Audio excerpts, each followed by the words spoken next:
Hi, welcome to day 116 of Bible 365 Challenge. I'll be reading from the Thematic Bible Reading Plan found at the BibleStudyTools.com. So today I will be covering Joshua chapter 16, Joshua chapter 17, Joshua chapter 18, and Proverbs chapter 26. So without further ado, I will put away the screen so that we can concentrate on the reading.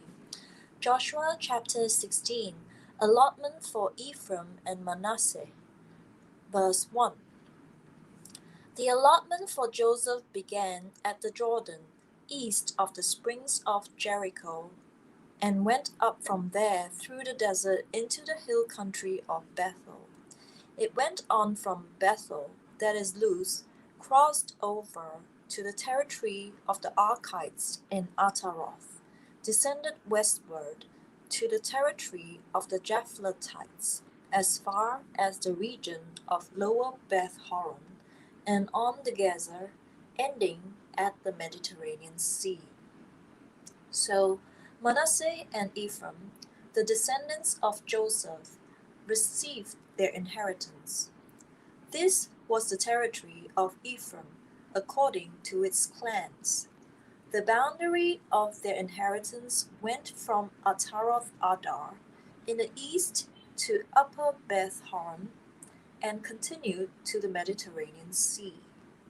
From Mikmethath on the north it curved eastward to Taanath Shiloh, passing by it to Janoah on the east. Then it went down from Janoah to Ataroth and Nara, touched Jericho, and came out at the Jordan. From Tappuah the border went west to the Kana ravine and ended at the Mediterranean Sea. This was the inheritance of the tribe of the Ephraimites according to its clans. It also included all the towns and their villages that were set aside for the Ephraimites within the inheritance of the Manassites. They did not dislodge the Canaanites living in Gezer. To this day the Canaanites live among the people of Ephraim, but are required to do forced labor. Joshua chapter 17, verse 1. This was the allotment for the tribe of Manasseh as Joseph's firstborn, that is, for Machir, Manasseh's firstborn. Machir was the ancestor of the Gileadites, who had received Gilead and Bashan because the Machirites were great soldiers. So this allotment was for the rest of the people of Manasseh, the clans of Abiezer, Helek, Asriel, Sechem, Hepher, and Shemida. These are the other male descendants of Manasseh son of Joseph by their clans. Now Zelophehad son of Hepher, the son of Gilead, the son of Machir, and the son of Manasseh had no sons but only daughters, whose names were Mahlah, Noah, Hoglah, Milcah, and Tirzah. They went to Eleazar the priest, Joshua son of Nun, and the leaders said, The Lord commanded Moses to give us an inheritance among our relatives. So Joshua gave them an inheritance along with the brothers of their father, according to the Lord's command. Manasseh's share consisted of 10 tracts of land, besides Gilead and Bashan, east of the Jordan, because the daughters of the tribe of Manasseh received an inheritance among the sons. The land of Gilead belonged to the rest of the descendants of Manasseh. The territory of Manasseh extended from Asher to Mikmethath, east of Shechem. The boundary ran southward from there to include the people living in En-Tappuah. Manasseh had the land of Tappuah, but Tappuah itself, on the boundary of Manasseh, belonged to the Ephraimites. Then the boundary continued south to the Kana ravine. There were towns belonging to Ephraim lying among the towns of Manasseh. But the boundary of Manasseh was the northern side of the ravine and ended at the Mediterranean Sea. On the south, the land belonged to Ephraim, on the north to Manasseh. The territory of Manasseh reached the Mediterranean Sea and bordered Asher on the north and Issachar on the east. Within Issachar and Asher, Manasseh also had Bethshan, Ibleam, and people of Dor, Endor, Tanakh, and Megiddo, together with the surrounding settlements. The third in the list is Naphoth. Yet, the Manassites were not able to occupy these towns, for the Canaanites were determined to live in that region. However, when the Israelites grew stronger, they subjected the Canaanites to forced labor, but did not drive them out completely. The people of Joseph said to Joshua, "Why have you given us only one allotment and one portion for an inheritance? We are a numerous people, and the Lord has blessed us abundantly." "If you are so numerous," Joshua answered, "and if the hill country of Ephraim is too small for you, go up into the forest and clear land for yourself there in the land of the Perizzites and Rephites." The people of Joseph replied, "The hill country is not enough for us, and all the Canaanites who live in the plain have chariots fitted with iron, both those of Bethshan and its settlements, and those in the valley of Jezreel." But Joshua said to the tribes of Joseph, to Ephraim and Manasseh, "You are numerous and very powerful. You will have not only one allotment, but the forested hill country as well. Clear it, and its farthest limits will be yours. Though the Canaanites have chariots fitted with iron, and though they are strong, you can drive them out." Joshua chapter 18. Division of the rest of the land. Verse 1. The whole assembly of the Israelites gathered at Shiloh and set up the tent of meeting there. The country was brought under their control, but there were still 7 Israelite tribes who had not yet received their inheritance. So Joshua said to the Israelites, "How long will you wait before you begin to take possession of the land that the Lord, the God of your ancestors, has given you? Appoint 3 men from each tribe. I will send them out to make a survey of the land and to write a description of it, according to the inheritance of each. Then they will return to me. You are to divide the land into 7 parts. Judah is to remain in its territory on the south, and the tribes of Joseph in their territory on the north. After you have written descriptions of the 7 parts of the land, bring them here to me, and I will cast lots for you in the presence of the Lord our God. The Levites, however, do not get a portion among you, because the priestly service of the Lord is their inheritance. And Gad, Reuben, and the half-tribe of Manasseh have already received their inheritance on the east side of the Jordan. Moses, the servant of the Lord, gave it to them.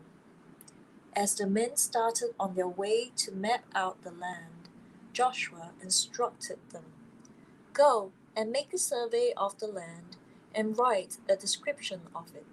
Then return to me, and I will cast lots for you here at Shiloh in the presence of the Lord."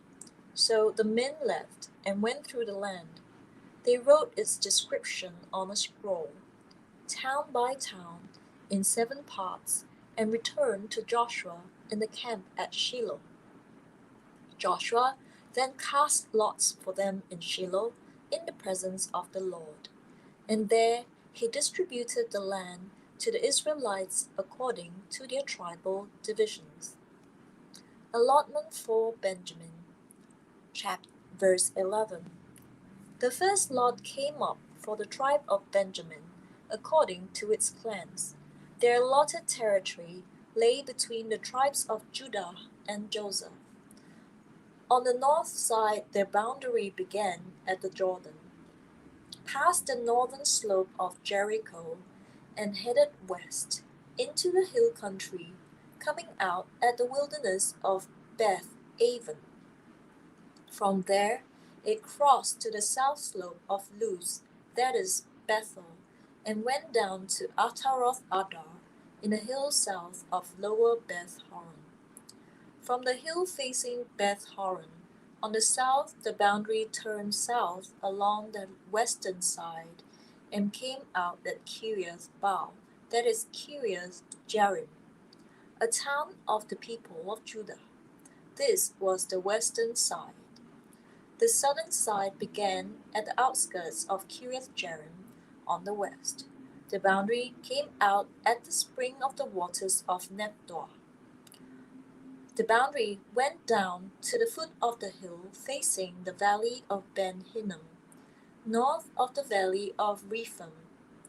It continued down the Hinnom Valley along the southern slope of the Jebusite city, and so to En Rogel. It then curved north, went to En Shemeth, continued to Geliloth, which faces the pass of Adumim, and ran down to the stone of Bohan, son of Reuben. It continued to the northern slope of Beth Arabah and on down into the Arabah. It then went to the northern slope of Beth Hoglah and came out at the northern bay of the Dead Sea. At the mouth of the Jordan, in the south, this was the southern boundary. The Jordan formed the boundary on the eastern side. These were the boundaries that marked out the inheritance of the clans of Benjamin on all sides. The tribe of Benjamin, according to its clans, had the following towns: Jericho, Beth Hoglah, Emek-Keziz, Beth Arabah, Zemarim, Bethel, Avim, Parah, Ophrah, Kephah, Ammoni, Opni, and Geba, 12 towns and their villages. Gibeon, Ramah, Beeroth, Mizpah, Kephirah, Mozah, Rechem, Elpil, Taralah, Zelah, Heleth, and Jebusite city, that is Jerusalem, Gibeah, and Kiriath, 14 towns and their villages. This was the inheritance of Benjamin for its clans. Proverbs chapter 26, verse 1. Like snow in summer or rain in harvest, honor is not fitting for a fool.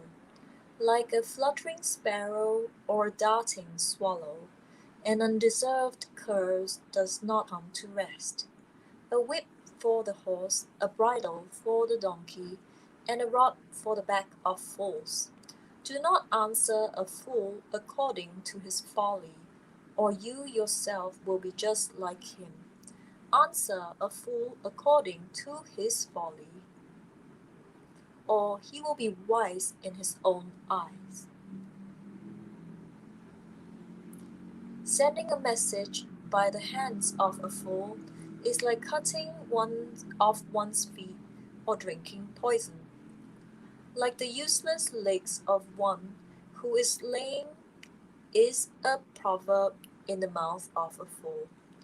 Like tying a stone in a sling is the giving of honor to a fool. Like a thorn bush in a drunkard's hand is a proverb in the mouth of a fool. Like an archer who wounds at random is one who hires a fool or any passerby. As a dog returns to its vomit, so fools repeat their folly. Do you see a person wise in their own eyes? There is more hope for a fool than for them. A sluggard says, "There's a lion in the road, a fierce lion roaming the streets." As a door turns on its hinges, so a sluggard turns on his bed. A sluggard buries his hand in the dish. He's too lazy to bring it back to his mouth. A sluggard is wiser in his own eyes than 7 people who answer discreetly. Like one who grabs a stray dog by the ears is someone who rushes into a quarrel not their own. Like a maniac shooting flaming arrows of death is one who deceives their neighbor and says, "I was only joking." Without wood, a fire goes out. Without gossip, a quarrel dies down. As charcoal to embers, and as wood to fire, so is a quarrelsome person for kindling strife. The words of a gossip are like choice morsels. They go down to the inmost parts. Like a coating of silver dross on earthenware are fervent lips with an evil heart. Enemies disguise themselves with their lips, but in their hearts they harbor deceit. Though their speech is charming, do not believe them, for 7 abominations fill their hearts. Their malice may be concealed by deception, but their wickedness will be exposed in the assembly. Whoever digs a pit will fall into it. If someone rolls a stone, it will roll back on them. A lying tongue hates those it hurts, and a flattering mouth works ruin. So that was day 116 of the Thematic Bible Reading Plan. I have just finished reading Joshua chapter 16, 17, 18, and Proverbs chapter 26. So I'm going to be recording the next one, which is day 17, right away. So see you there.